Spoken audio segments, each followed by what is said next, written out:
শিখেন শিখেন।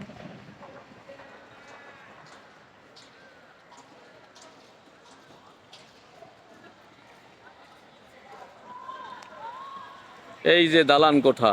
মাসুদ ভাই, হুম। একটা জিনিস খেয়াল করছে, কি বলেন তো? বাংলাদেশ একটা গরিব কান্ট্রি না? হুম।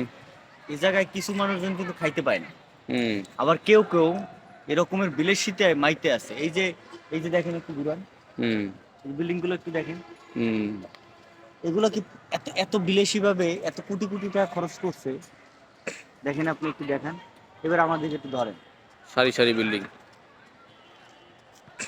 সরকার এই যে অপচয়টা করতেছে, এটাই গরিব দেশের জন্য ঠিক না। এই জায়গায় কোটি কোটি টাকা নষ্ট না করে এটা যদি জনগণের পিছিয়ে খরচ করতো, এই হুম। জাতি অনেক উন্নত হইতো। ঠিক আছে কথা, আমার ঠিক আমার আছে, কথা ঠিক আছে, হয় না? ধন্যবাদ।